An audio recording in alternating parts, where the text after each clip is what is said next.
اس programme کے اخراجات جو اسمر منسٹریز کے دوست اور پارٹنرز ادا کرتے ہیں۔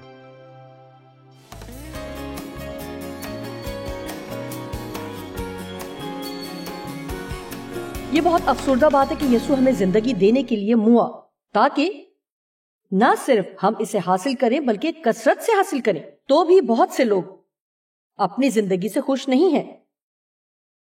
بہت سے لوگ تو اپنی زندگی سے نفرت کرتے ہیں یا بس اسے برداشت کر رہے ہیں۔ وہ صرف ایک ایک دن کر کے زندگی گزار رہے ہیں، اور یہ چرچ سے باہر کے لوگوں کی ہی بات نہیں، بہت سے مسیحی بھی شادمان مسیحی نہیں ہے۔ پہلا یوحنا 3:14-18 تک ہم جانتے ہیں کہ موت سے نکل کر زندگی میں داخل ہو گئے، اور میں نے اتنا مطالعہ کر رکھا ہے، میں زندگی اور موت کے الفاظ کو دوسرے الفاظ سے بدل سکتی ہوں، اور جانتی ہوں کہ میں غلطی پر نہیں ہوں۔ لہٰذا ہم اسے ایسے پڑھیں گے، ہم جانتے ہیں کہ ہم مصیبت میں سے نکل کر خوشی میں داخل ہو گئے ہیں۔ میرا مطلب ہے کہ اس کا یہی مطلب ہے، اگر آپ اسے بعد میں دیکھیں گے، موت دراصل وہ تمام مصیبتیں ہیں جو گناہ سے جنم لیتی ہیں۔ سنیے، ان کا آخر یہی ہوتا ہے۔ لہٰذا میں اسے تھوڑا عملی بنانا چاہتی ہوں۔ میں اسے ایسے کہوں گی کہ ہم مصائب میں سے نکل کر خوشی میں داخل ہو گئے ہیں، اور کس وجہ سے ہم جانتے ہیں؟ کیونکہ ہم مسیحی بھائیوں سے محبت رکھتے ہیں۔ اب یوحنا ہمیں بتا رہا ہے کہ ہمیں ایک دوسرے سے محبت رکھنی چاہیے۔ ہم سب ہی یسوع کے اس حکم کی روشنی میں کہ اپنے دشمنوں سے محبت رکھو کچھ زیادہ اچھے نہیں ہیں، اور اب یہ بات اور بھی زیادہ بڑی نظر آنے لگتی ہے۔ خیر، مشروط طور پر محبت کریں، کیونکہ جو محبت نہیں رکھتا وہ موت کی حالت میں رہتا ہے، یعنی مسلسل مصیبتوں میں رہتا ہے۔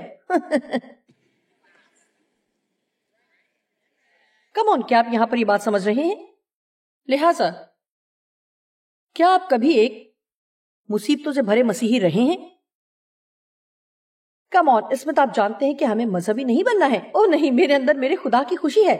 سنیے، کیا آپ کبھی ایک مصیبتوں کا شکار مسیحی رہے ہیں؟ جی ہاں، میں نے کئی برس ایک مصیبت اٹھاتی مسیحی کی طرح زندگی گزاری ہے، کیونکہ ایک مصیبت زدہ گناہ گار ہونا ایک بات ہے، لیکن ایک مصیبت زدہ مقدس ہونا بالکل مختلف بات۔ میرا مطلب ہے کہ اس کا مطلب یہی ہے کہ ہمارے پاس کوئی جواز نہیں، ہمیں تو خوش اور شادمان ہونا چاہیے۔ اور میں آپ کو بتاتی ہوں کہ میں نے ہر چیز کو آزما کر دیکھا تھا، اور آخر اس نتیجے پر پہنچی، خدا نے مجھے کہا تم خوش نہیں ہو، تم بالکل بھی خوش نہیں ہو، کیونکہ تم خود غرض ہو۔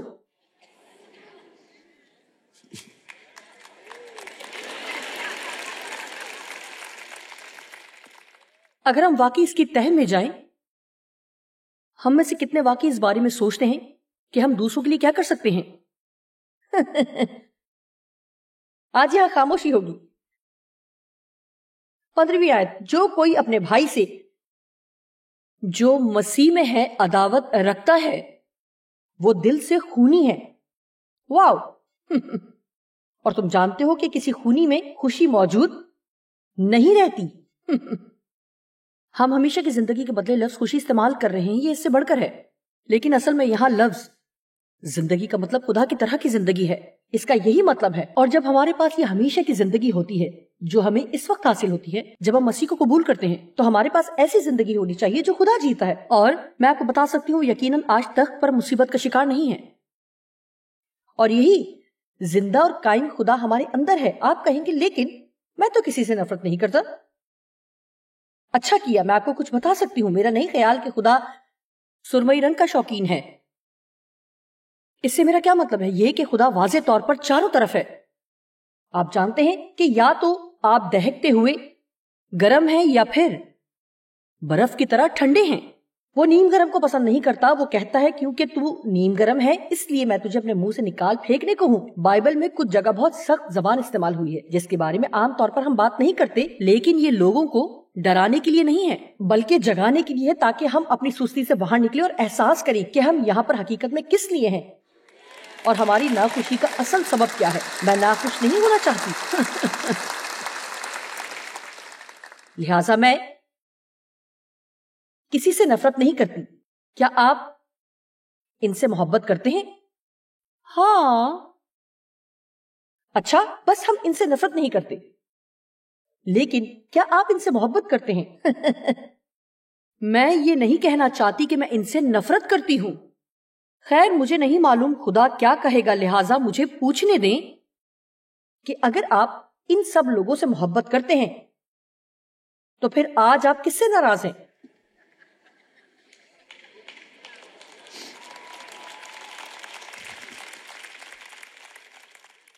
خیر جانتے ہیں، خیر آپ کو معلوم ہے کہ انہوں نے میرے ساتھ کیا کیا. نہیں سنیے، ہم نے یسوع کے ساتھ کیا کیا، اور وہ بھی ہم سے غیر مشروط محبت کرتا ہے. ہم لوگوں کو معاف نہ کرنے کے مسئلے پر 2 حوالے دیں گے. کیا آپ نے سنا؟ معاف نہ کرنے کے مسئلے پر. میرا خیال ہے کہ ہمیں آج صبح یہی کرنے کی ضرورت ہے. میرے پاس یہ حوالے پیغام میں موجود نہیں تھے جب تک کہ میں یہاں پر اس شہر میں نہیں آئی، اور پھر مجھے محسوس ہوا کہ ہمیں یاد دہانی کی ضرورت ہے کہ یہ کچھ ایسا نہیں جو ہمیں اپنے محسوسات کی بنا پر کرنے یا نہ کرنے کی ضرورت ہے. اگر ہم چاہتے ہیں کہ خدا کے ساتھ ہمارا رشتہ درست ہو تو ہم لوگوں سے ناراض نہیں رہ سکتے. ایسا بالکل بھی ممکن نہیں ہے. اور میں آپ کو بتاتی ہوں کہ جب کوئی آپ کے جذبات کو ٹھیس پہنچائے تو فوراً معاف کریں، جو اکثر ہی ہوتا رہتا ہے اور میرے ساتھ بھی ہوتا ہے. جب کوئی آپ کے جذبات کو ٹھیس پہنچائے یا آپ کے ساتھ بے انصافی کرے، نامہربانی یا بدسلوکی کرے یا بدسلوکی سے پیش آئے، تو جتنی دیر تک آپ ناراض رہیں گے اتنا ہی اس پر غالب آنا مشکل ہوگا. میں ایک بار پھر کہوں گی، جتنی زیادہ دیر آپ ناراض رہیں گے اتنا ہی اس پر غالب آنا مشکل ہوگا. جتنی جلدی آپ معاف کریں گے اتنا ہی آسان ہوگا. بائبل کہتی ہے معاف کرنے میں دیر نہ کرو، جلد معاف کرو. کیوں؟ اس کی وجہ ہے آپ کو اپنی زندگی میں اس دباؤ کی ضرورت نہیں ہے. آپ کو اپنی زندگی میں ابلیس کو یہ کھلا دروازہ دینے کی ضرورت نہیں ہے. وہ پہلے ہی ہمیں تنگ کرتا رہتا ہے. ہمیں اس کو دعوت دینے کی ضرورت نہیں ہے کہ وہ آئے اور ہمارے ساتھ رہے. ہمارے پاس بہت سے شادمان لوگ ہیں. کلام مقدس میں متی 6 کی 14 اور 15. اس لیے اگر تم آدمیوں کے قصور معاف کرو گے، یعنی ان کے لاپرواہی سے جانتے بوجھتے گناہوں کو چھوڑ دو، جانے دو اور ناراضگی ترک کر دو. انہیں جانے دینا، معاف کر دینا، بھول جانا، اس کے بارے میں بات کرنا روک دینا، سوچنا روک دینا اور اسے ذہن میں دہرانا چھوڑ دینا. بار بار ذہن میں اس پر سوچتے نہ رہنا.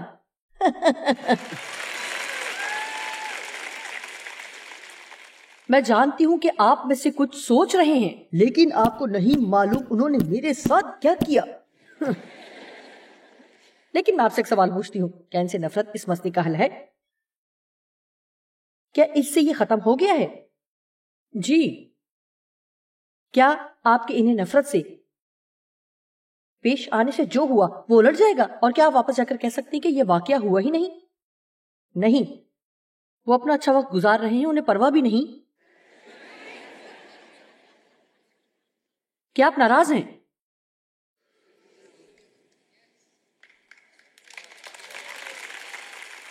لہٰذا اندازہ لگائیں کہ دکھی کون ہوا. اب ہوتا کیا ہے، جب ہم سے لوگ ناراض رہتے ہیں تو ہم دراصل انہیں اجازت دے رہے ہوتے ہیں کہ ہمیں لمبے عرصے تک دکھ پہنچائیں. لہٰذا وہ ہمیں دکھ پہنچاتے رہتے ہیں. لہٰذا حقیقت میں جب خدا ہمیں کہتا ہے کہ معاف کر دو، تو میں سچائی سے آپ کو بتاتی ہوں کہ میرا نہیں خیال کہ وہ ہمارے دشمن کے حق میں بات کر رہا ہوتا ہے، بلکہ ہمارے لیے، کیونکہ بعض اوقات مجھے ان لوگوں کو معاف کرنا ہوتا ہے جنہیں معلوم ہی نہیں ہوتا کہ انہوں نے کچھ کیا ہے. مجھے کم از کم ایک چھوٹی سی توبہ چاہیے ہوتی ہے. میں معافی چاہتی ہوں کہ میں نے برا سلوک کیا، لیکن خدا چاہتا ہے کہ ہم لوگوں کو معاف کریں چاہے وہ معافی نہ مانگے. یہ واقعی مشکل ہے. میں آپ کو بتاتی ہوں کہ یسوع کے ساتھ رہنا ایک بالکل مختلف صورتحال ہے. آمین.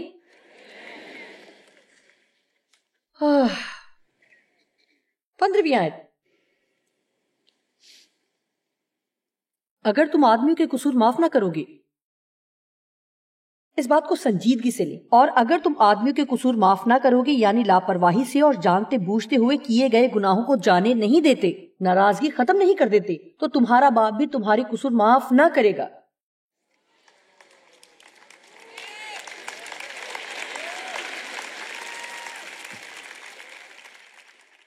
لوگ کہیں گے مجھے نہیں معلوم میرا کیا مسئلہ ہے، مجھے کچھ اچھا نہیں لگ رہا، میری خوشی مجھ سے چھن گئی ہے، اب خدا بھی مجھ سے بات نہیں کرنا چاہتا، مجھے اس کی حضوری بھی محسوس نہیں ہوتی. میں آپ کو سچائی بتاتی ہوں، ہمیشہ ہی نہیں لیکن بہت دفعہ آپ کو اپنے دل میں جھانکنا پڑتا ہے اور کہنا ہوتا ہے کہ میں کس سے خفا ہوں. کچھ عرصہ پہلے میری زندگی میں ایک صورتحال پیدا ہوئی جہاں کسی نے کچھ ایسا کیا جس نے مجھے بھڑکا دیا اور بے حد پریشان کر دیا. ان پر ناراض ہوئی اور آپ جانتے ہیں کہ میں ہمیشہ جلدی کرتی ہوں معافی کی دعا کرنے میں. میں کافی کچھ سیکھ گئی ہوں اور میں جانتی ہوں کہ مجھے معاف کرنے کی ضرورت ہے. میں کہتی ہوں خداوند میں معاف کرنے کا انتخاب کرتی ہوں. میں ہمیشہ بہترین پر ایمان رکھتی ہوں اور اسی طرح اور چیزیں. اور پھر میں نے نوٹ کیا، بلکہ تقریباً 2 ہفتے پہلے ہی میں نے یہ نوٹ کیا کہ میں اسے کر رہی تھی لیکن اسے نوٹ نہیں کر رہی تھی، کہ میں ان لوگوں سے ملنا نہیں چاہتی تھی،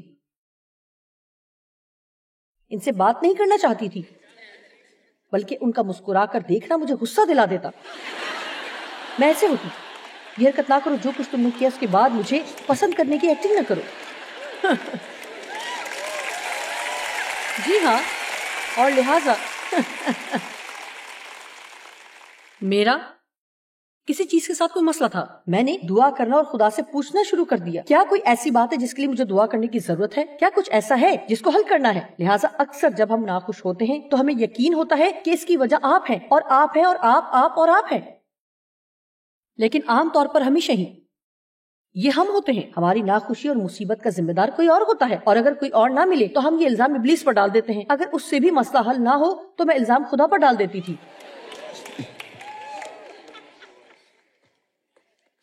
خدایا میں خوش ہوتی اگر تو آمین. لہٰذا میں نے سوچا کہ کیا میں ابھی بھی کسی سے خفا اور ناراض ہوں؟ شاید بہت زیادہ غصے میں نہیں، لیکن ایک چھوٹا سا غصے کا نقطہ. میں کسی کے بارے میں افواہ نہیں پھیلا رہی، لیکن آپ جانتے ہیں میں تھوڑا اس کے لیے تلخ تھی. آپ جانتے ہیں کیا ہوتا ہے؟ ایسے سسٹر براؤن آ رہی ہیں اور میں راستہ بدل لیتی. آپ جانتے ہیں کہ میں جس چرچ جاتی تھی مجھے وہاں جانے سے نفرت ہو گئی تھی، اور یہ ان دنوں کی بات ہے جب ہمیشہ کہا جاتا تھا جائیں اور کسی سے کہیں میں آپ سے مسیح جیسی محبت رکھتی ہوں، اور آپ کو کسی کو گلے لگا کر کہنا ہوتا تھا میں آپ کو مسیح جیسی محبت کرتی ہوں. آخر کار میں نے سوچا یہ سب کیا ہے؟ آپ جانتے ہیں حقیقی محبت یہ کہ جب آپ کو ضرورت ہو اس وقت وہاں موجود ہونا. یہ کسی کے کہنے پر کسی اور کو گلے لگانے کا نام نہیں ہے. اگر آپ ایسا کرتے ہیں تو مجھ پر خفا نہ ہونا کہ آپ کو چرچ میں ایک دوسرے کو گلے لگا کر کہنا پڑتا ہے میں آپ سے مسیح جیسی محبت رکھتی ہوں. میں یہاں صرف ایک نقطہ بیان کرنے کی کوشش کر رہی ہوں، اور اس سے زیادہ غصہ مجھے کسی بات پر نہیں آتا تھا جب پاسٹر مجھے ایسا کرنے کے لیے کہتے اور میرے سامنے کوئی ایسا شخص آتا جس سے میں خفا ہوتی یا جسے میں گلے لگانا نہیں چاہتی تھی. مجھے اس شخص کو گلے لگانے پر مجبور نہ کرو، مجھے اس شخص کو گلے لگانے پر مجبور نہ کرو. آپ جانتے ہیں کہ اگر ہمیں معاف کرنا ہے تو یہ جھوٹی معافی نہیں ہونی چاہیے، اسے حقیقی ہونا چاہیے. آپ کہیں گے لیکن میں ایسا کیسے کر سکتی ہوں؟ میں آپ کو بتاتی ہوں جو میرا ایمان ہے کہ اس کا بہترین جواب ہے، اور یہ 2 حصوں پر مشتمل ہے. اس کے لیے دعا کرنا شروع کریں. کیا آپ واقعی اپنے دشمنوں کے لیے دعا کرتے ہیں؟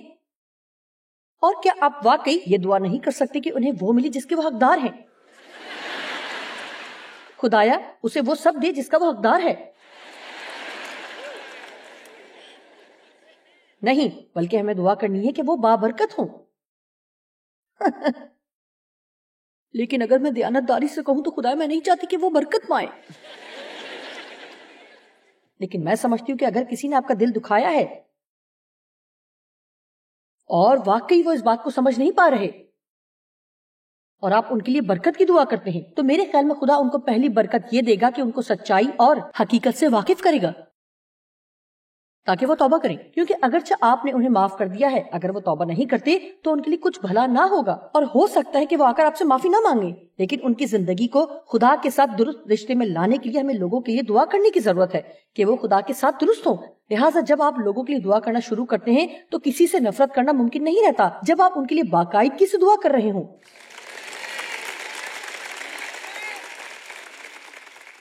اور پھر دوسری چیز یہ ہے کہ اگر موقع آپ کے سامنے آئے اور وہ کسی ضرورت میں ہو.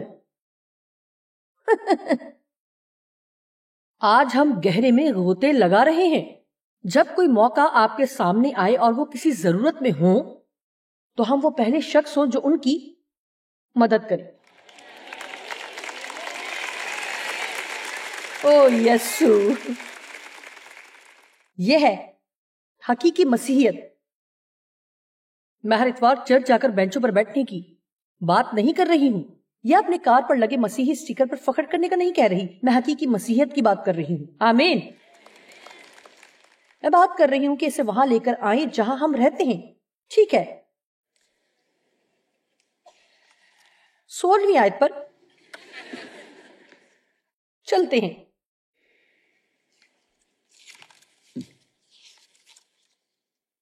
ہم پہلا یوحنا 3:16 کی بات کر رہے ہیں. ہم نے محبت کو اسی سے جانا ہے، بتدریج پہچانا، ادراک کیا اور سمجھا ہے کہ اس یسوع نے ہمارے واسطے اپنی جان دے دی، اور ہم پر بھی بھائیوں یعنی جو مسیح میں ہمارے بھائی ہیں کے واسطے اس مسیح میں جان دینا فرض ہے. او خداوند رحم کر.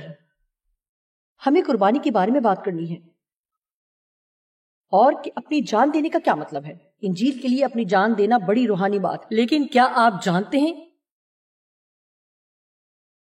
کہ اس کا مطلب کیا ہے کہ اپنی جان دے ڈالنا؟ اس کا مطلب ہے اپنی کوئی قیمتی چیز اس لیے قربان کر دینا کیونکہ آپ کسی اور کو جو چاہیے آپ اسے وہ حاصل کرتے دیکھنا چاہتے ہیں.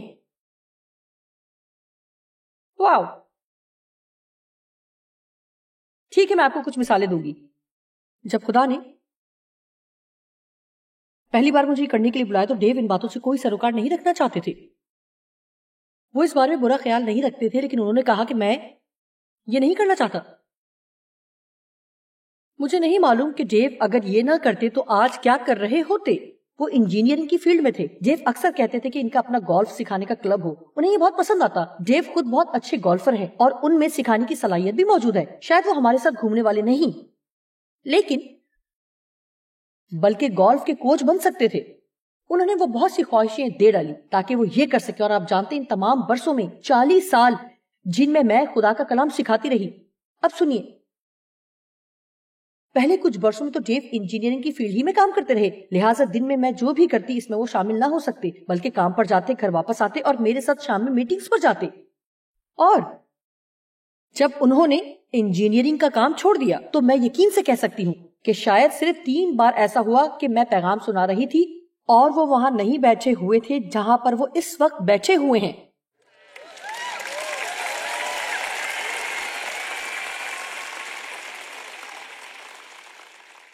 اب یہ ہے کسی اور کے لیے اپنی جان دے ڈالنا.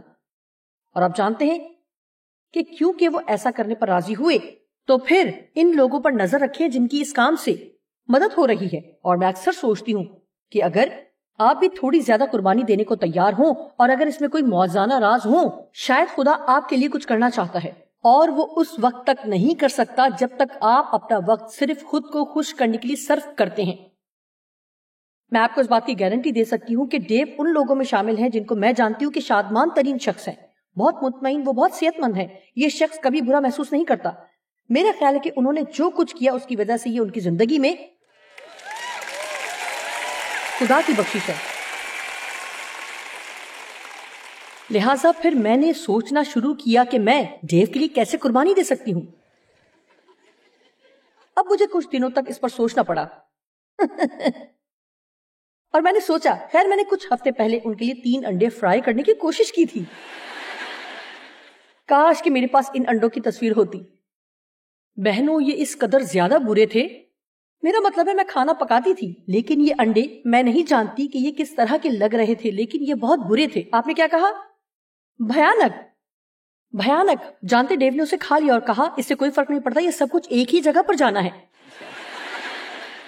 اور ڈیو کے لیے جو چیزیں میں کرتی ہوں ان میں سے ایک ہے کہ میں اس بات کی شکایت نہیں کرتی کہ وہ کتنا زیادہ گولف کھیلتے ہیں یا کتنا زیادہ فٹ بال دیکھتے ہیں. لہٰذا میں چاہتی ہوں کہ آپ جانیں کہ میں بھی ان کے لیے جان دے رہی ہوں. اب ہم بات کریں گے. آپ نے پاسٹر مائک کو یہاں دیکھا ہے. ان کی بیوی پینی جو کہ میری ایڈمنسٹریٹو اسسٹنٹ ہے، وہ اس وقت یہاں پر کہیں کام کر رہی ہوگی۔ میں آپ سے سچ کہوں وہ ڈزنی لینڈ دیکھنے کے جنون میں مبتلا ہیں۔ اوہ، اتنا کہ اس کو ہر چیز پر مکی ماؤس چاہیے، اور ہر چیز جیسے بالیاں، پجامہ اور پرس، ہر چیز پر ایک چوہا بنا ہوا تھا۔ خیر، مائک شاید فطری طور پر اس طرح کا شخص نہیں ہے، لیکن اس شخص نے آپ لوگوں کی شادی کو کتنے سال ہوئے؟ 34 یا 35 سال؟ کتنی بار آپ انہیں ڈزنی ورلڈ لے جا چکے ہیں؟ 60 مرتبہ انہیں ڈزنی ورلڈ لے جا چکے ہیں۔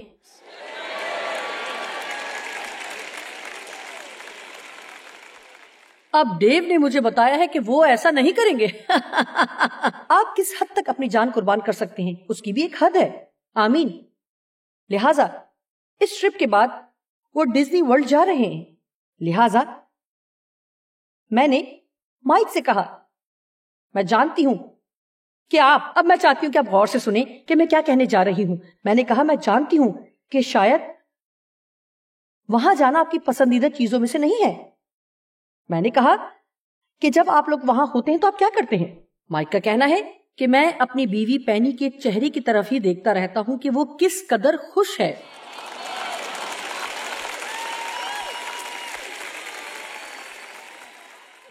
میں اس بات کو واضح کرنا چاہتی ہوں کہ کسی کے لیے اپنی جان دینے کا کیا مطلب ہے۔ آئیے 16ویں آیت دوبارہ پڑھیں۔ ہم نے محبت کو اسی سے جانا ہے، بتدریج پہچانا، درک کیا اور سمجھا کہ اس یسوع نے ہمارے واسطے اپنی جان دے دی، اور ہم پر بھی بھائیوں جو مسیح میں ہمارے بھائی ہیں کے واسطے مسیح میں جان دینا فرض ہے۔ اب گھر جا کر اس پر عمل کریں۔ اگلی آیت کہتی ہے، جس کسی کے پاس دنیا کا مال ہو اور وہ اپنے بھائی کو محتاج دیکھ کر رحم کرنے میں دریغ کرے تو اس میں خدا کی محبت کیوں کر قائم رہ سکتی ہے؟ آپ نے دیکھا محبت کو صحت مند ہونے کے لیے کام میں لانا ضروری ہے۔ آپ اس بات کو سمجھے؟ کام میں لانے کا مطلب اس پر عمل کرنا ہے۔ لہٰذا اسی وجہ سے بیٹھ کر محض باتیں کرنا کہ ہم ایک دوسرے سے کتنی محبت کرتے ہیں، اور جیسے ہی کوئی ایسی صورتحال پیدا ہو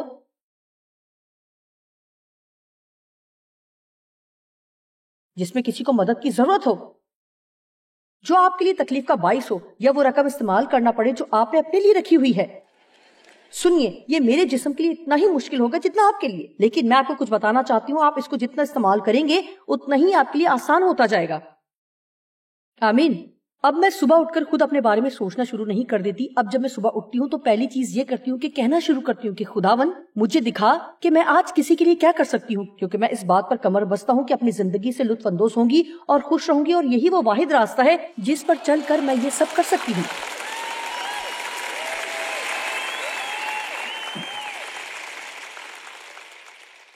ٹھیک ہے، پہلا یوحنا 4:7-8۔